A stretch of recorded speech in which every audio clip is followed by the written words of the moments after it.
So this is the box FirstBlood. Lots of Rambo references that you'll see very quickly. And I think I posted an image of that on the actual meetup. But so let's dive in. So again, Kali, and this is our kind of OS of choice for most hackers. And so I know, a few of you have kind of also hit me up that, hey, I got the VM working. I'm presented with a login screen. I have no idea what to do next. That's kind of the point. But at the same time, you have to remember that in these quote unquote simulations, we're attacking a remote box that we generally would not have access to. The only reason why we have access to it is because it was provided to us in a VM or in OVA, and that's how we, that's the only way we can spin it up to actually quote unquote hack it. So we actually won't be doing anything on the actual box or the login. So again, if for those of you who have gotten the box to launch and you're presented with this screen and you're like, now what do I do?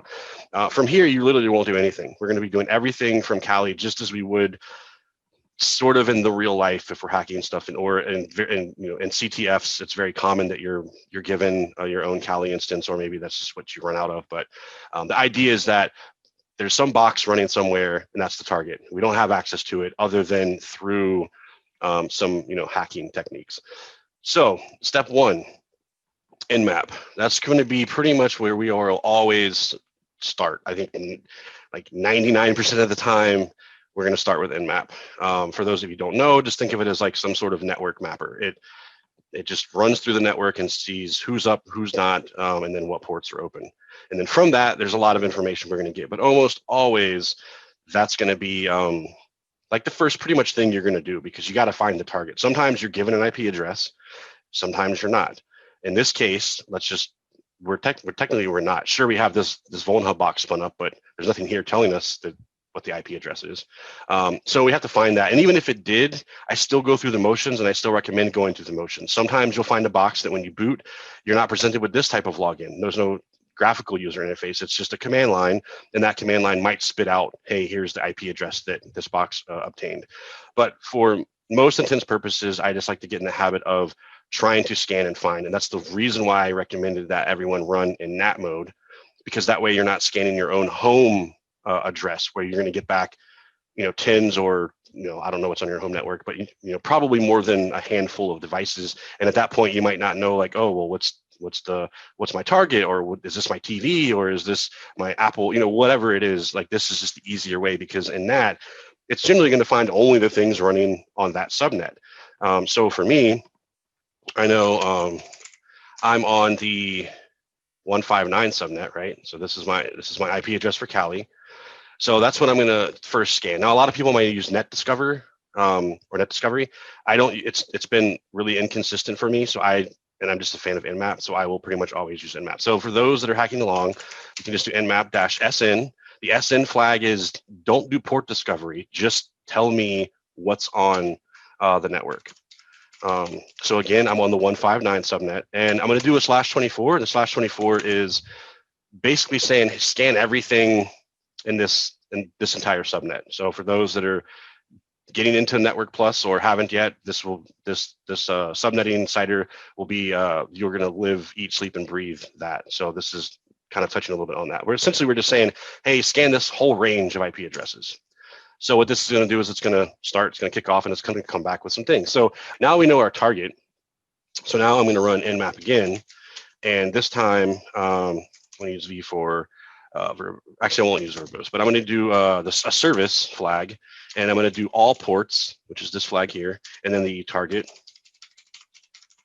and that was 138. So now what this is telling Nmap to do is say, hey, just scan just this guy, because that's what our target is.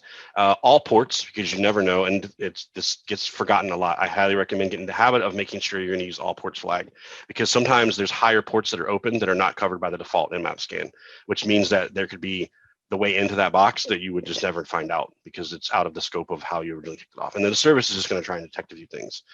So we're going to kick this off, and it's going to come back with a few ports that are open. And then again, this is our entry. This is how we're going to get into these boxes.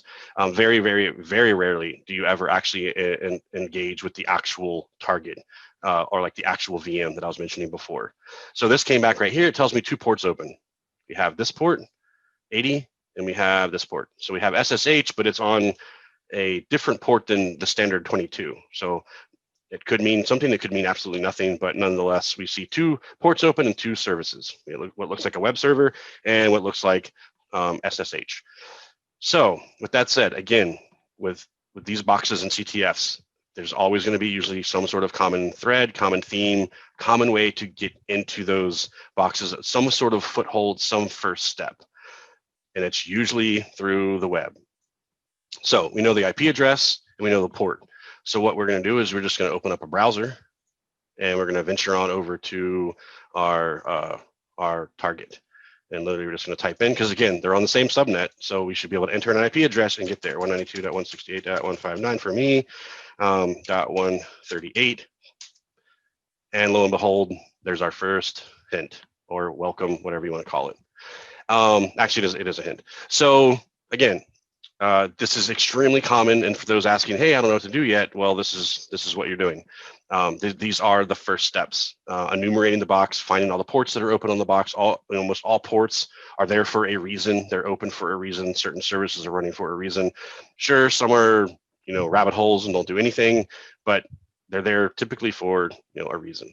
So with this, we're just presented with our first message: hey, welcome. So we know that. Again, very rarely are things there just to be there. They're just usually a reason.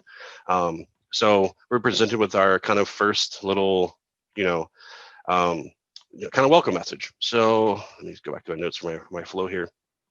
So we know that that's running on port 80, and we know that SSH is, on some other, random port. Another common thing to do when you're presented with a web page, always view the source. Always get into the habit. There may not be anything there, but always. Sure enough, we see some stuff commented out, and it's a hint. So again, very, very common that a web server is running. Very, very common for hints to be on the web server, either in the form of some page hidden somewhere, which we'll get to, or literally in a commented out area.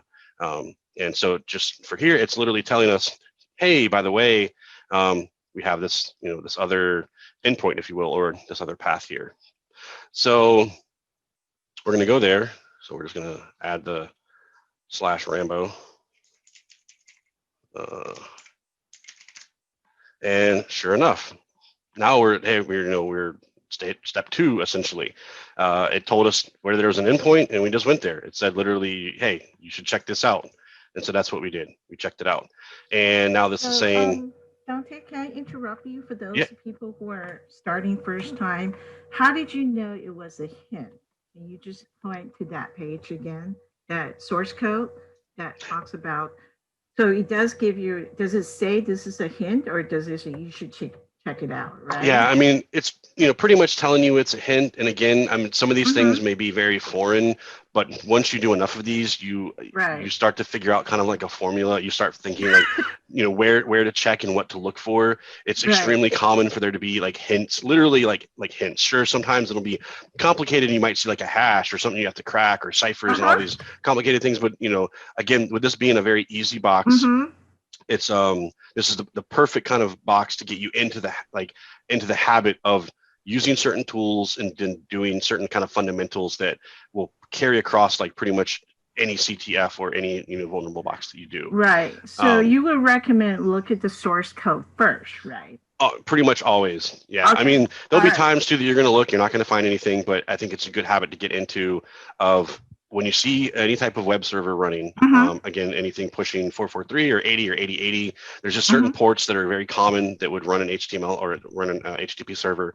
So when you go there, you kind of expect to see something, and then it's just a very good habit to right click and see the source. You'll find the future boxes that we do, sometimes there's not going to be anything there, but like in this box, you'll see that there's this person is literally holding your hand and telling you step by step verbatim pretty much of like what to do. So we're gonna go. So we went to Rambo, and they normally wouldn't though, Dante. So but we're really just looking for places to poke at.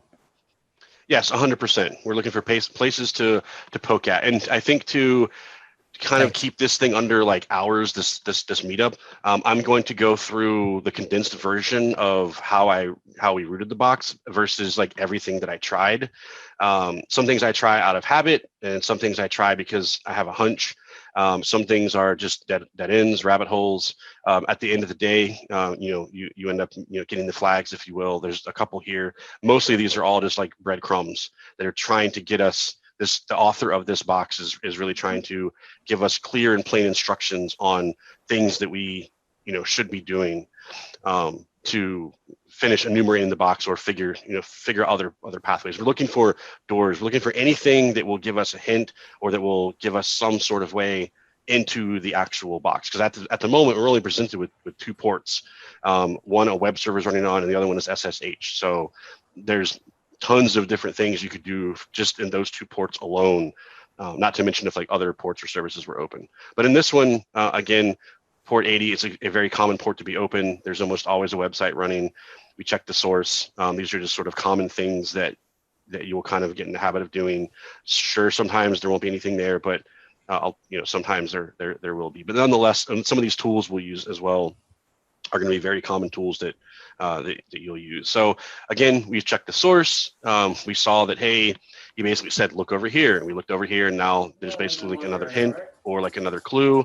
So he gives us some information about running Nmap, which we did, which we saw 80 was open. We could see here, which we already did. I'm a habit of always checking for multiple ports open. So we're kind of ahead of the game a little bit here. So now that he's basically saying, okay, well, once you do that, you should see another port open, which we did. We saw like 60 whatever for the SSH. What was it? 60022. So again, 2 ports that we have open. Those are like our attack vectors. Those are the ways we're going to try and get into this box. So now this person is saying, hey, since there's a web server running, we should probably try Nick2. I'm a huge fan of Nick2.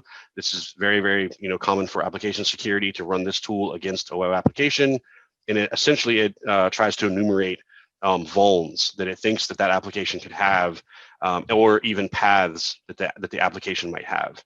So this is telling us literally to run Nick2.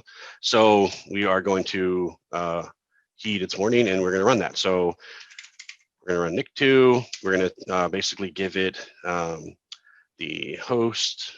Let me make sure I have my IPs right. So the host flag is H for Nick2, if you're not aware. And then again, our target. And there's a couple other flags that I would typically use, but since he's not mentioning them, so I don't see the point in kind of bringing the bazooka to the knife fight. So in this, I'm literally just going to do what this person is instructing us to do. So I'm going to run that. And again, this is going to essentially try and enumerate the web app from the outside and try and tell me some information that may be, that might be beneficial to me, to give me more places to attack. So think of it like a tree. We started with nothing. Now we had an IP address.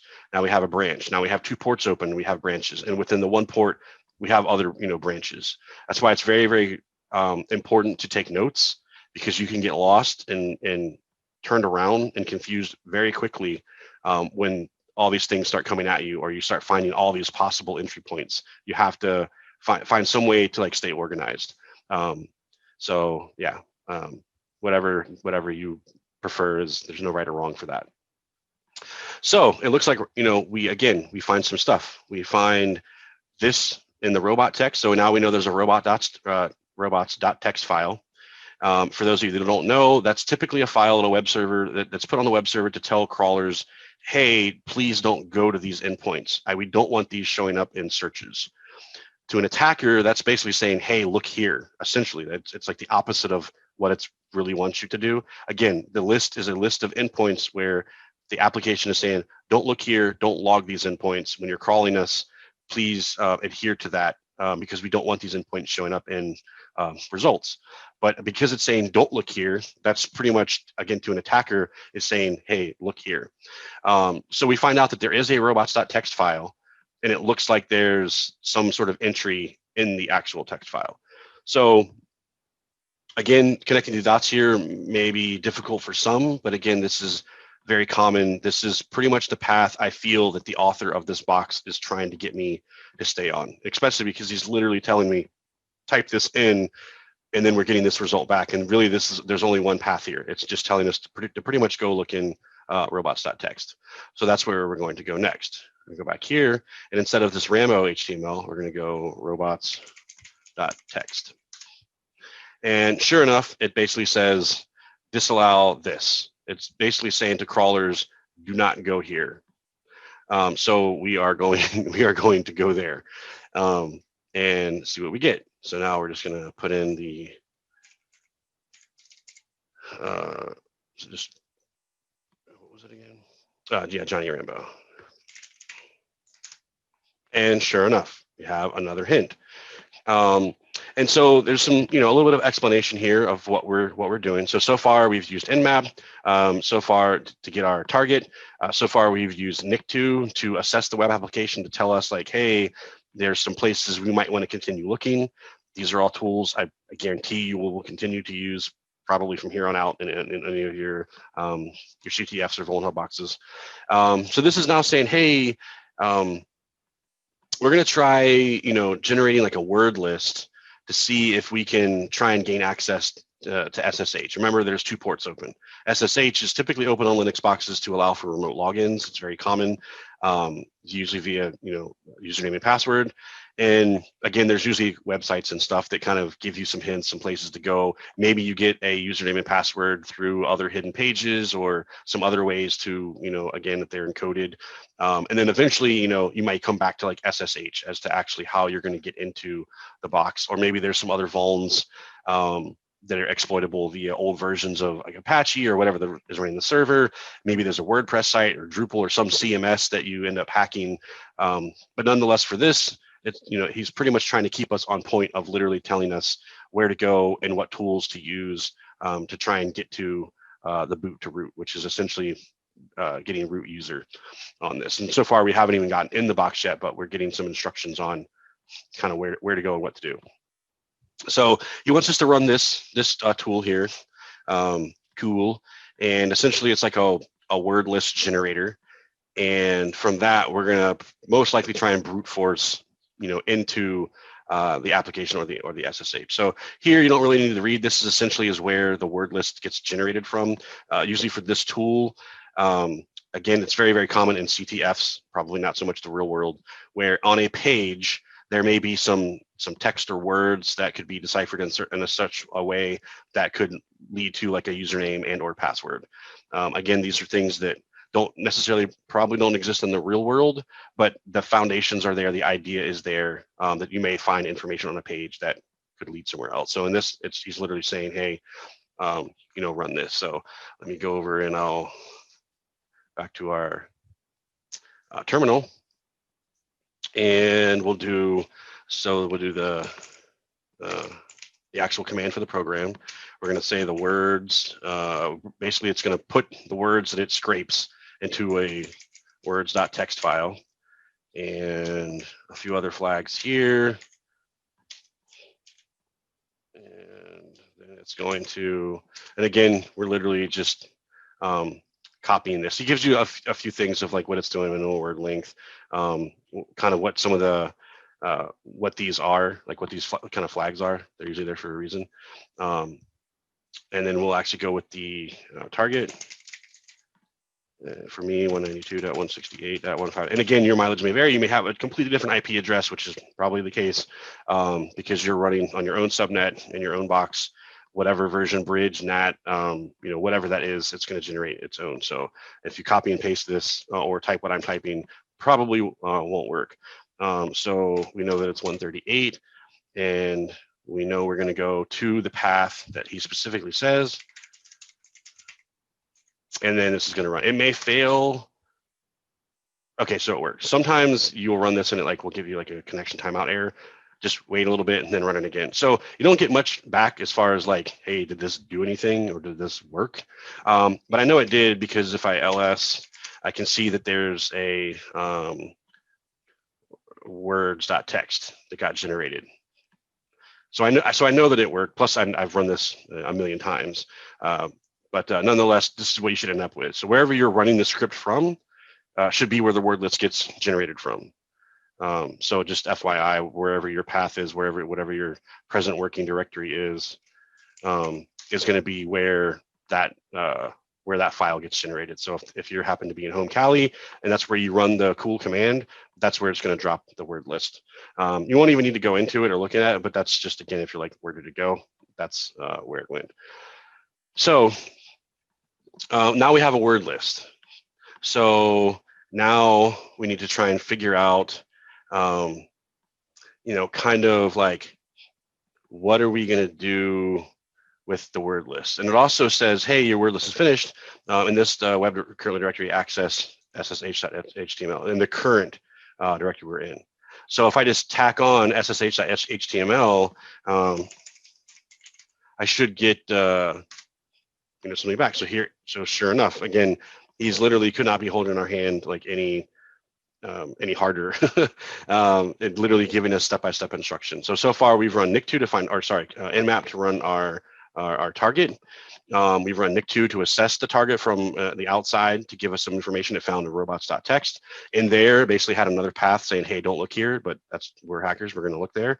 Sure enough, gave us another hint to say, hey, maybe if we use this tool to generate a word list, we might be able to brute force our way into the application or find a password, and then we can, log into the application. So from here, it's saying, hey, use Hydra. Hydra, if you're not familiar with it, is a very, very, very popular brute forcing tool. It basically says, give me a username or a list, give me a password or a list, point it at the thing, and then I'm going to try and get into it. So essentially, if you just gave it the username, which he's telling us here, and we have a word list in Linux, in Kali, RockU is a very common one that comes with it. We just generated our own. So it's going to basically say, let's just pretend whatever the first line in words, our word list is like admin. It's going to try Johnny and then admin, and it either works or it doesn't. And if it doesn't, it's going to go to the next word in the list. And however long that list is how many times it's going to attempt to try and brute force or log into or tell us that what the credentials are, because it's going to say, hey, Johnny admin worked. So it's going to tell us, hey, Johnny's username, admin is the password. So now we're going to go over back to our console and we're going to run this command. Again, he kind of gives you some information about what they're doing. L for the login for the word. So we know that -L is Johnny. If you use the capital P flag, that's going to denote a password file. And again, V for verbose. So it's going to show us some stuff while it's running. S is for the port because it's not a default port. Default port for SSH is 22. And so this is saying, hey, this is actually a different port, which we found out earlier from our original scan. And this is basically saying, hey, let's kick the threads up. I think by default, it might be 2 or 0. We're saying, hey, throw a couple more at it so this thing runs a little bit quicker, because usually when you try these things, it could be minutes, it could be hours, days. You never know. Probably not days, but you'd be surprised sometimes. But anyway, so that's kind of the breakdown for this. So let me go over to, we're going to come back to our terminal here, and to make things a little easier, I'm just going to copy and paste what I've already done, but I will have to change the IP. So from here, you can see that, okay, that's not the IP, but we know that the Hydra command is correct. We know everything else is correct, but it's not 33 anymore, it's 38. Sometimes when you shut your VM down and boot back up, it may grab a different IP address. So it's basically going to say, okay, we know the username is Johnny because we were told. We created our own words list, which he told us to do using the cool tool. And then we're just basically saying, hey, point it at this port and run it. So this is going to take a little bit. While this is running, what I want to do is show you another enumeration tool that I use quite a bit to try and find certain things within a web application. I use these tools, a lot. So there's a tool called Derb. There's a few type of directory busters. What they do is they essentially look at the URL path on a website, and it tries to enumerate with a dictionary of what other paths might be. So it might check like login.php or whatever the extension is, or admin, or images, or just whatever it is, the example.com/ and then like a million things after that, just to try and give you like a sense of, hey, what exists on this website, because the page itself may have no links. As you saw here, there's no links telling us to go anywhere else. It's all words. So what I like to use is a tool called Derb, and again, everything I'm using is in Kali by default. You don't have to install anything. So we'll Derb. We do have to use quotation marks for this program, and we do have to specify the protocol here. So, but from here we can just do the IP address. And what this is going to do is it's going to say, hey, I'm going to look at this, and then everything after the 138, I'm going to slash, and then try like whatever's in my word dictionary. I'm going to try and see what paths are. So there's common dictionaries that come with Derb, so to say. I think just the common word list is what it uses out of the box. So I'm going to run this. And this is another way to kind of enumerate. So now Derb just enumerates paths. Nick2 kind of enumerates paths, but it's more like, hey, these things may be interesting, maybe not. Oh, we found some things. Oh, this is an old version of Apache. So I think there's a use case that can be said for running both of them. But as you can see here, just running Derb also found that there's a robots.txt. So a lot of times, again, very, very common tool to use when there's a web server running on a box. And you can see I ran Nick2, I got essentially the same result. It told me there is robots.txt. So I just wanted to throw that out there. I can promise you that on future boxes, this will come into probably handy more. But nonetheless, it's just, again, it's just one of those tools. It's a very common tool, Derb or Derb Buster. There's a couple different ones out there, but they essentially do a similar thing where they just try to guess random paths that application may be using to essentially, again, give you another foothold, or again, it's very common with these boxes for hints. Essentially, pretty much everything is like a hint in some way, shape, or form. So this should be finishing up here soon with some results. But yeah, I just wanted to kind of sidestep and show us that. So sure enough, perfect timing. In that word list that we generated from that web page, we found a password. So when Hydra is going through and saying, Johnny, this password, Johnny, this password, it found out that Johnny Vietnam worked. Again, the theme, FirstBlood, Rambo, if you ever watched the movie, there's going to be some themes here. But sure enough, this was able to tell us that, in fact, we did find a password in that word list that will get us into the box. So this is our main entry point. This is so far what we were able to do to get us possibly SSH access into the actual box. So let's go.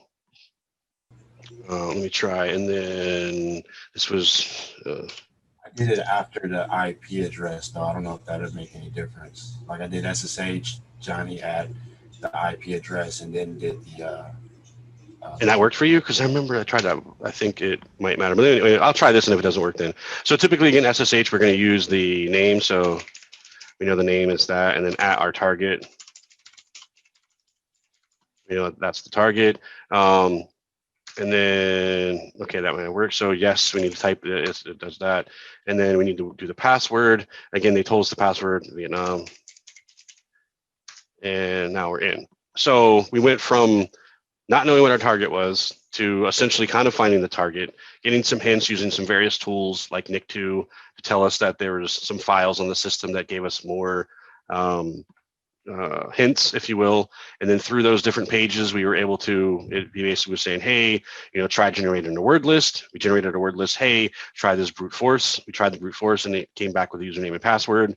So with that, now we can actually SSH in the box. Now, again, typically we would not have access to the actual box to enter in our credentials here. So I would highly recommend probably getting in the habit of not doing that, of not coming back to this box. Again, once you spin these up, that's typically the last time you'll interact with those boxes. Again, this is a remote target and that we're in make-believe land. We don't have access to that. I wouldn't have access to the actual login screen. So we typically we'll spend pretty much all of our time, in Kali. So I was able to SSH in, and now I'm this person. So now it's like, okay, now what do we do? Almost always you might say, well, who am I? All right, we're Johnny. All right, cool. Well, maybe where am I? That's good to know. Okay, I'm home, Johnny. Well, what's in here? Oh, what do you know? A README text. Again, these are very common steps that you'll see, very common outcomes.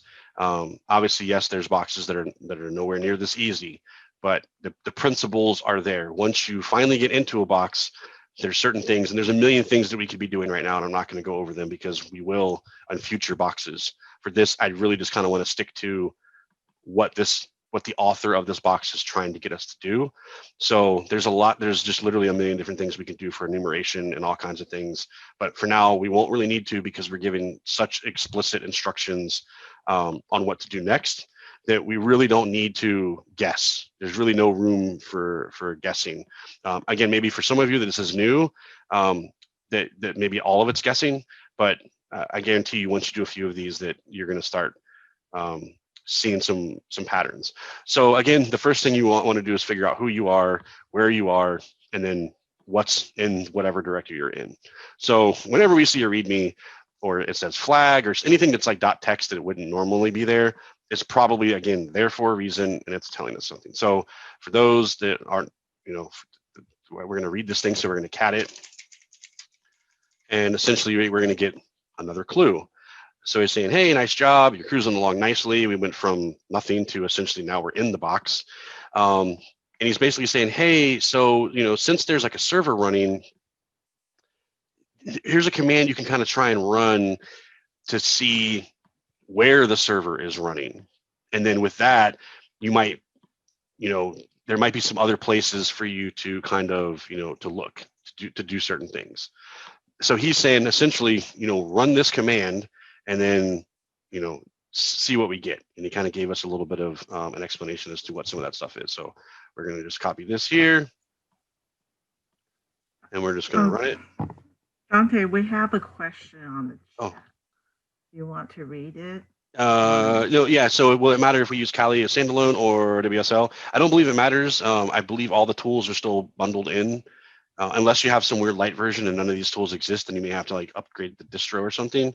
But I believe that, even on like I have a few Raspberry Pis that have like kind of light versions of Kali, and the majority of these tools are even on that. So I would think that it shouldn't matter. But to be honest, though, I don't use that package or in that type of environment. So if someone else has some information, please feel free to chime in. And again, I'm not the gatekeeper here. If anyone else has answers, please feel free to chime in as well. This isn't the Dante show, so we're all in this together. Yeah, so it told us to run this, so we're going to run that, and basically it's doing what it said it would do. It's going to grep for some engine. There's Nginx maybe is what's running the web server, and it's basically saying, hey, again, because he's trying to give us hints and help us along of what to do.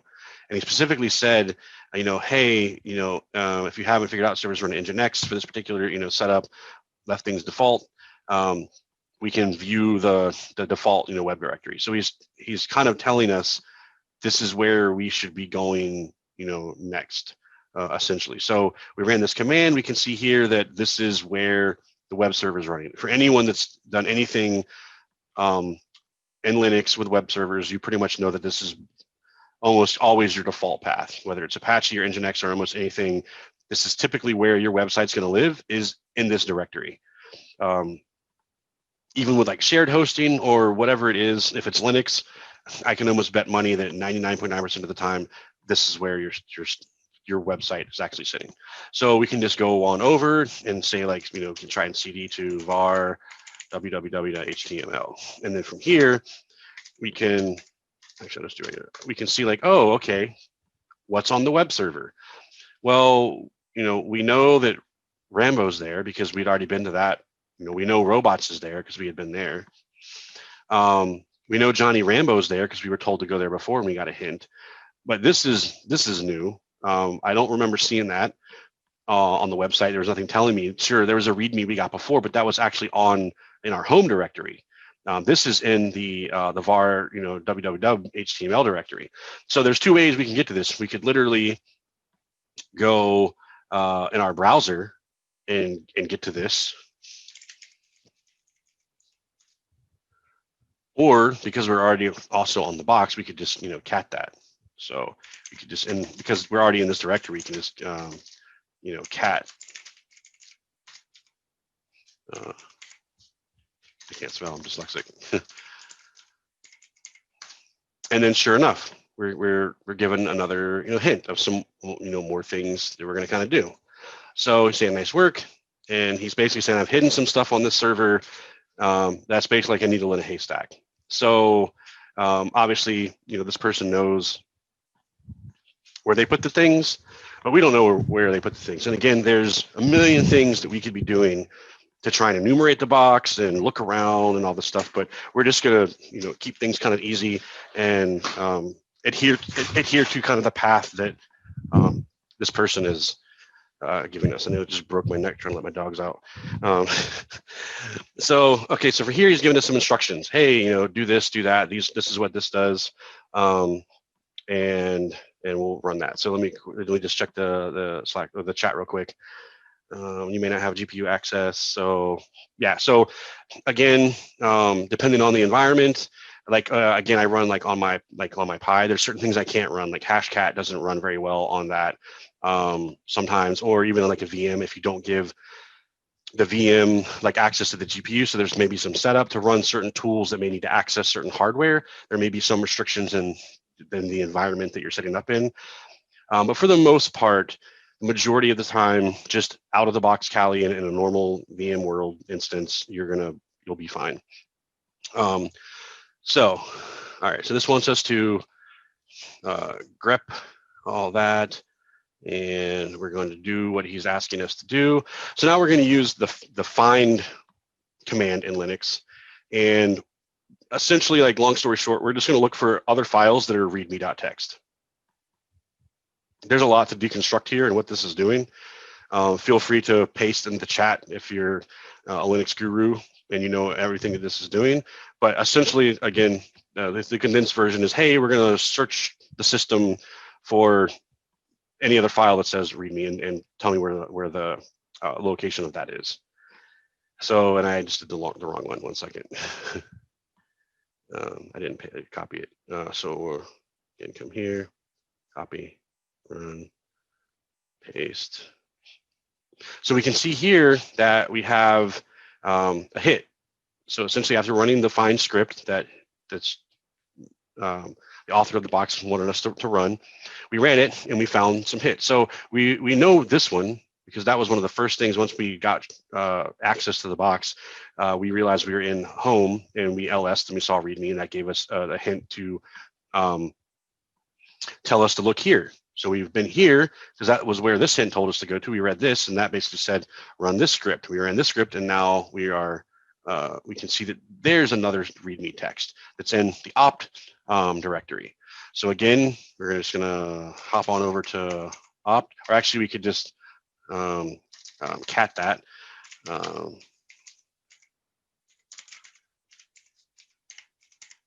And see what we have here. So sure enough, we're given some pretty awesome information here. We give it a username and we're given a password. So this is awesome. We're making more progress. And now we're going to be, essentially shifting from Johnny user to user, blood, if you will. Again, and with the keeping with the Rambo theme. So, there's a few things we could do. Obviously, we can open up another window and then SSH into it with this user, but we're already on the box. So we can just, just change users. So we can just do SU blood, and we're going to remember that the password it's going to ask us for. So right now we're just telling Linux, hey, I want to change users from Johnny to blood, and some authentication is going to be required. So now I'm going to type in hack the planet 2020 bang bang. And now I'm user blood. So I went from Johnny to blood, as clearly as this author is doing his best to try and keep us on track. Again, there's a million other things we could be doing, but I'm trying to stick to the script of what I believe the author is intending us, because you remember these boxes are made this way on purpose. They're made vulnerable.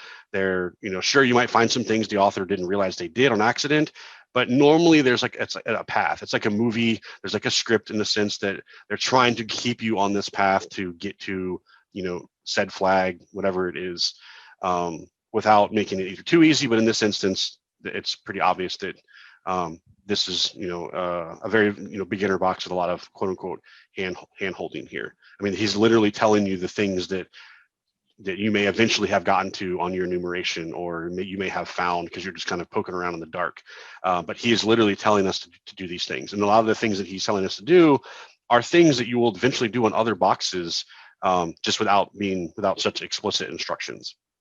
So again, why I like this box so much is there's hand holding, but there's a lot of actually really good things that you're doing here that may not make sense to you yet, because maybe this is your first box or you're new to this whole idea of CTF or boot to root. But again, like I said, once you do a few, you kind of get the hang of it and you start seeing, some patterns and stuff. So we are user blood, right? So again, first thing we do is, who am I? Like, we already kind of know, but nonetheless, get in the habit of running who that is. Where am I? We kind of know where we are. We're at var, HTML, essentially where the website was, where we were when we were Johnny, before we upgraded to user blood. So a very common place to always check is, home. So we're always going to pretty much check home and then see what's there. And sure enough, we have a couple different directories. So again, without trying like a million different things, we're going to just try and stick to the script. So, okay, well, I'm blood. I see a blood folder. I'm going to go in there and what do you know? Another README. Now you may have, bounced around trying some other directories. Sure, there's like a million other things that I actually did on this box before getting to where I am now. But again, we're kind of sticking to the script. So I might make this look very easy and lateral. But one, I have a lot of experience with these. And two, again, I'm literally ignoring all the other things that I had tried on this, while kind of just messing around. So again, we have another README. Of course, we're going to cat that. If I could type. And sure enough, he's basically saying, hey, if you, move into the home directory, you can see, there's other directories for other users. There's basically another user with some text files, attempt to read, both files, if you will. So we go back to home, and again, we saw some things. So we can try and go. I think let's go to maybe we can check out, Sly, because we've already been in blood. We were already in Johnny's. We could try, I can type again. So I can't get into FirstBlood. And again, I already know we were in blood before. That was where we just checked. We know that we were in Johnny's because we were there before and got a README. I can't get into FirstBlood, so maybe I could get into Sly. Sure enough, I didn't get any permission denied there. So again, we always just check what's in there. So now we have a few things. Now you can ignore this. This was just part of my enumeration, a script that I wrote. But we can just ignore that. Well, it's not going to be on your box. So we have README first, and then README. So as you can imagine, we're going to README first. And we get another hint. And so he's saying, basically, run this command, sudo list. And what this is going to do is this is going to say, hey, again, without too much detail, this is going to say, hey, like, what things can I run as like root or as elevated privileges? Like, what things are on this box? When the admin created my user, what rights, what did he give me that I may be able to leverage in a higher state than where I currently am? So we're going to do what he's asking us to do. Again, I promise you, you're going to use this a lot moving forward. If you haven't, or if you're not already familiar with it, I guarantee you, you're going to be using the find commands a lot. You're always going to check, you're always going to check home directories. You're always going to check web server directories. Again, some of this might be very simple to you, or maybe you're completely lost. But I promise you, as you do a few more of these boxes, especially with the boxes that I have planned for us that are fairly on the easier side, and as I kind of walk through the process, it's going to start clicking more and more, and you're going to start seeing like, hey, I remember running that command. Hey, I remember doing that before. And so, yes, there's a million other tools out there that that some of these boxes that are out there won't use any of these tools. But I specifically picked some boxes that have some similarities and some kind of reoccurring things, just to kind of try and drill in just some habits from the start, or at least to get familiar with some of the basic tools that are used, or the basic commands that you'll use quite a bit. So essentially, we ran the command that he asked us to run, and we're presented with some information here. So basically, it's saying, hey, the user blood, which is who we are, may run the following commands on FirstBlood. So FirstBlood is the box, and it's basically saying we can run these as other users.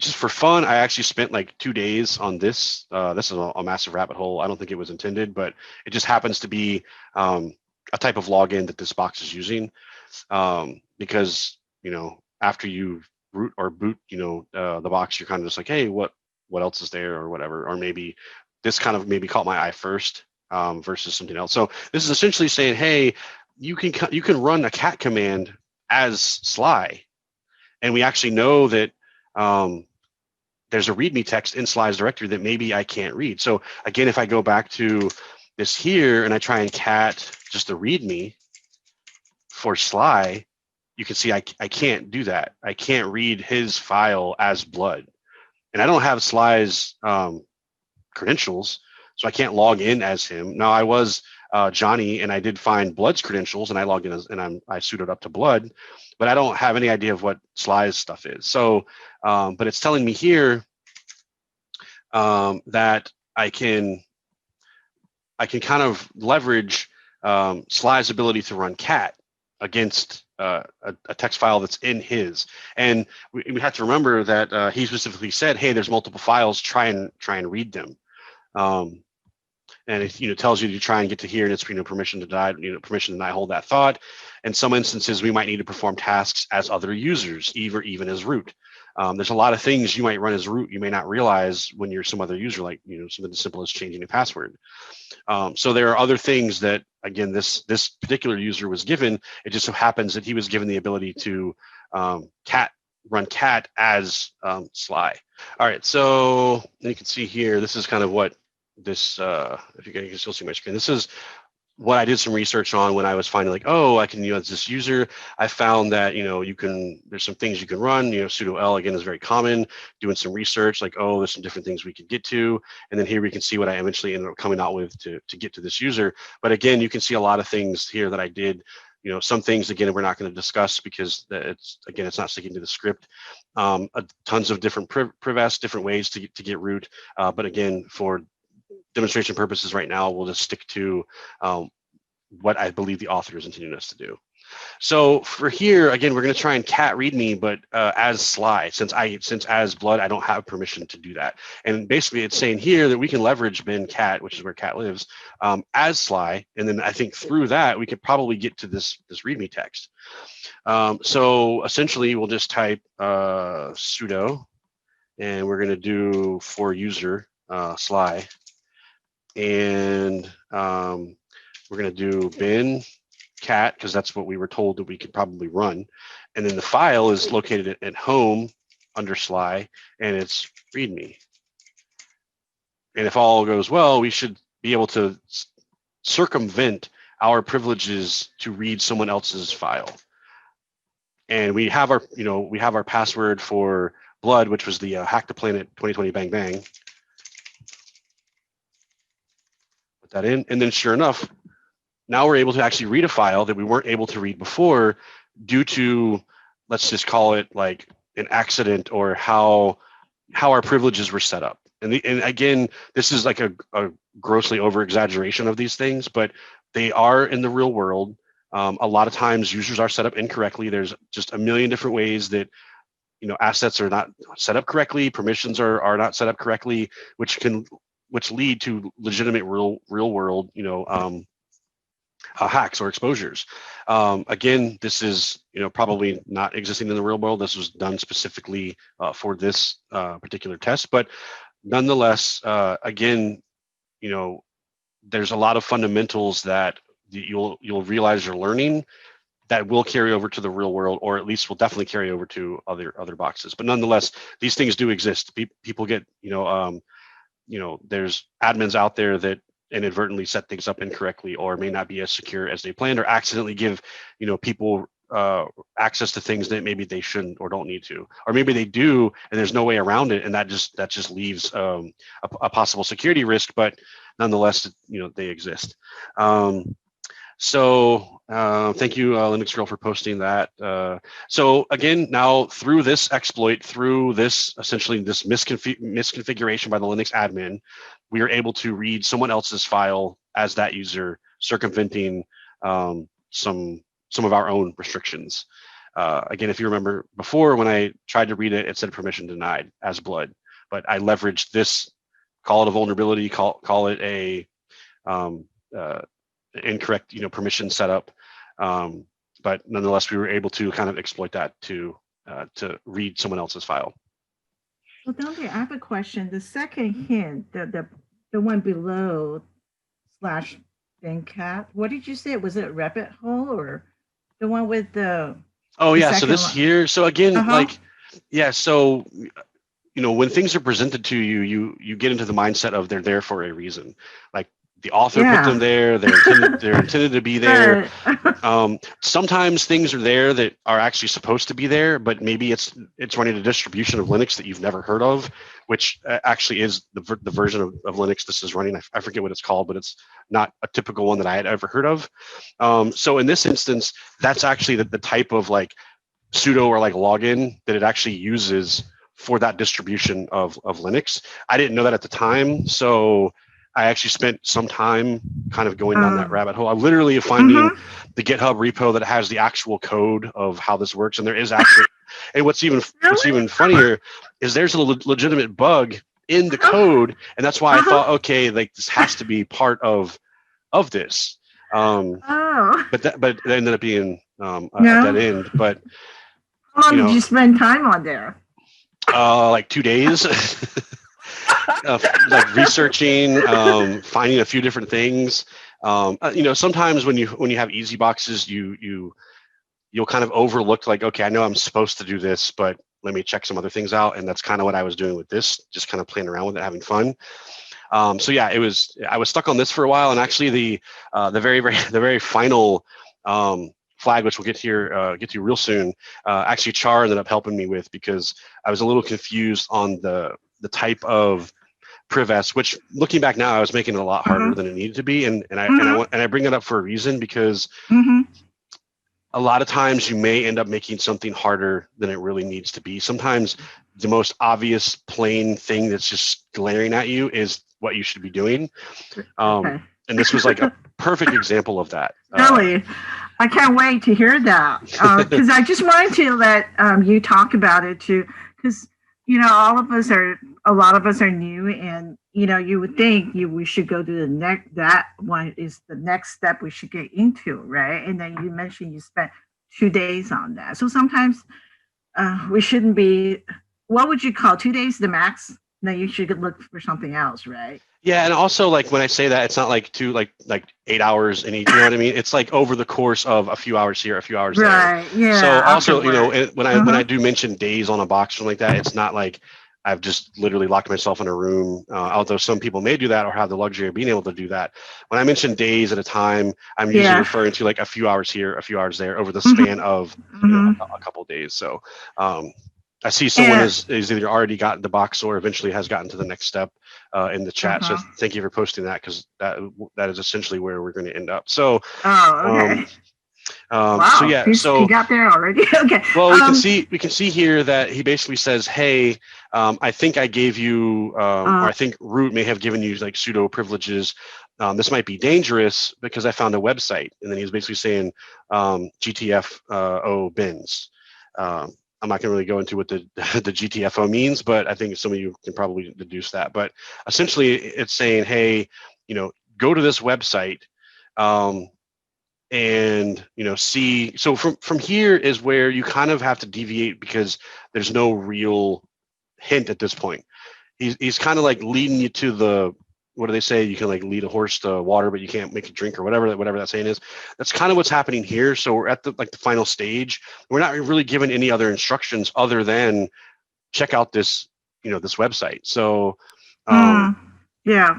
So if you go here, you'll see, which let me load that real quick. You can see what this page is referring to. And we can see here that basically it's a list of Unix binaries going to be exploited by an attacker to bypass local security restrictions.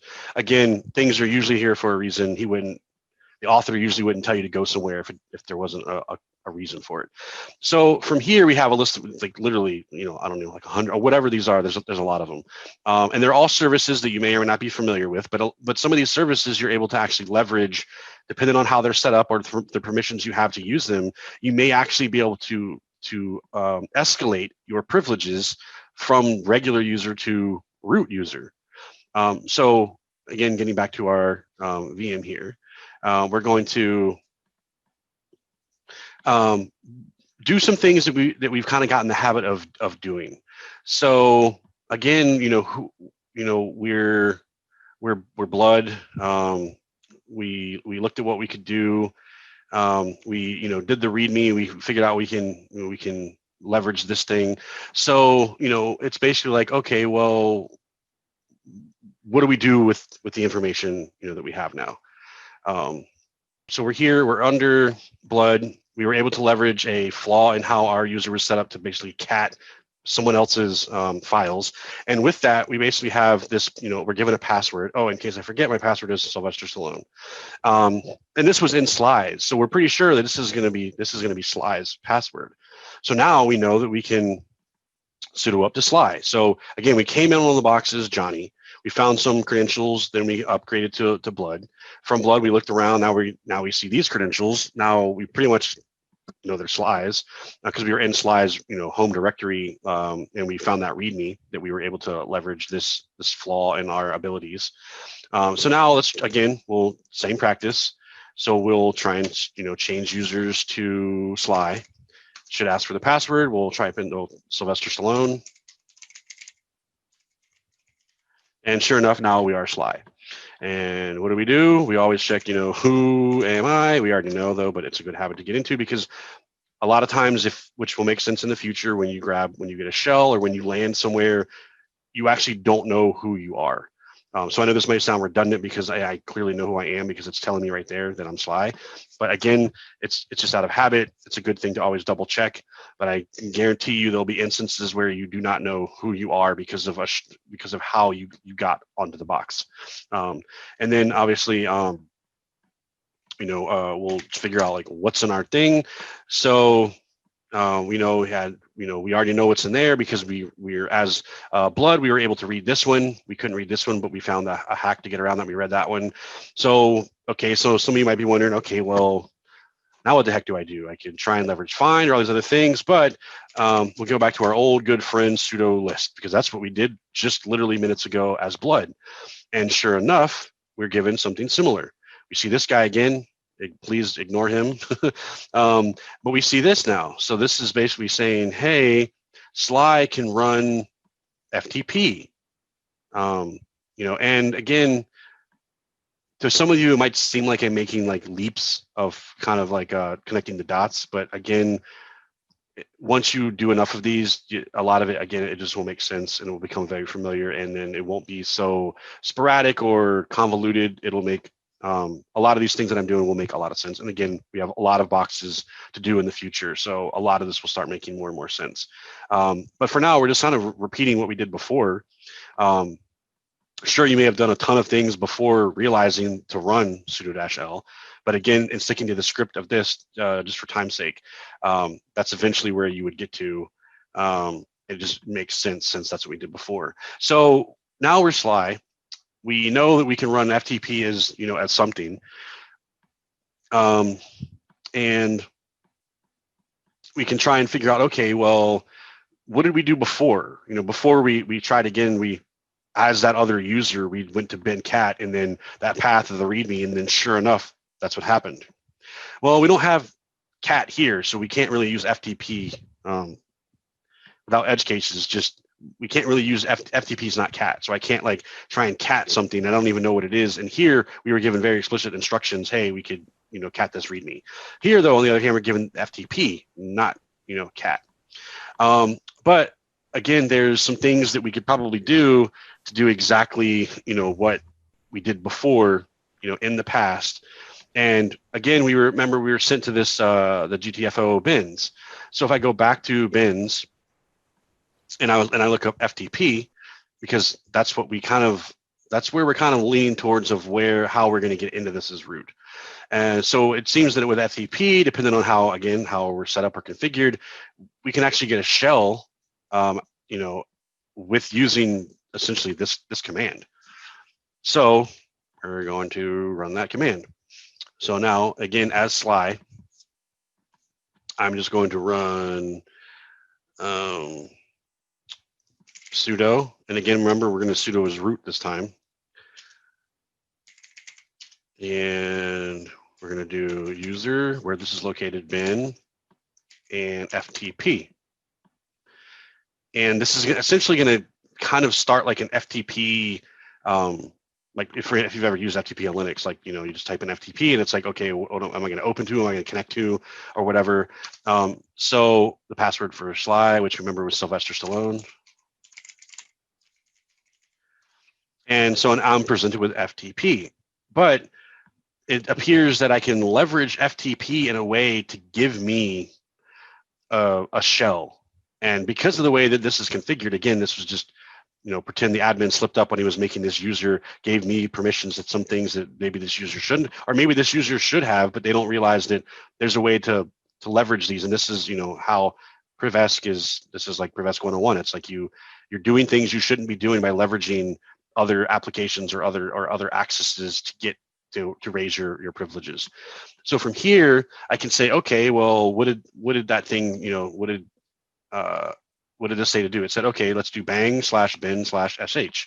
So we're going to try and run that and do bang.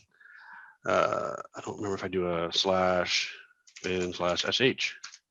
And what do you know? So, okay, this looks weird, right? I don't have a name in front of me. I don't have I just gave me a pound sign. So some of you might be confused. Again, who am I? What do you know? Now I am a root user. I am root.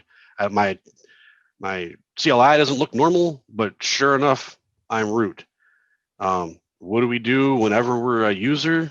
Who am I? Where am I? We already know kind of where we are. And we always check home. And so home, nothing here. We've already been here. Well, another very common thing once you're root is to go to root. That's like, again, as you do these, you'll start again seeing patterns. And okay, so this is new. We've never been here before. I might not have shown you that I couldn't get to the root directory from other users, but I can guarantee you wouldn't be able to do that. So again, there's a lot of things being left out, a lot of things you could try, a lot of roadblocks, whatever. Just sticking to the script here. But so nonetheless, sure enough, we have another README file. And what do you know?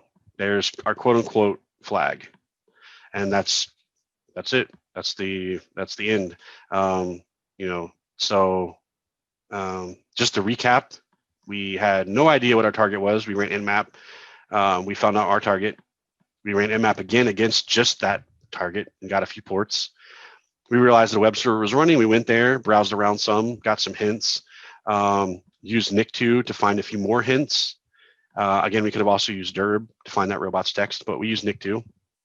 From there, it told us a few other places to go, a few things to check. Hey, try a word list, generate one, or maybe you already have one. Hey, try Hydra. Hydra is probably one of the most commonly used brute forcing tools out there. I mean, Metasploit's common as well. I actually used that originally to get an interpreter shell to actually do the box. But in sticking with the script, there's a file that he specifically says, hey, don't use an interpreter, and he says, use Hydra.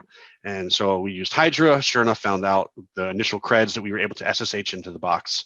Once we were able to SSH into the box, again, through some hints, we were able to find a few things, run a few find commands, look for a few things. We found some README files. Leveraging sudo-l is, I guarantee you, going to be like a go-to thing that you're going to do a whole lot. Because again, these boxes are intended, they're intentionally vulnerable. They're intentionally set up incorrectly. Users have permissions that typically would never be granted, would never be given in the real world, but the concepts are there. There's ways to elevate your privilege. It exists in the real world.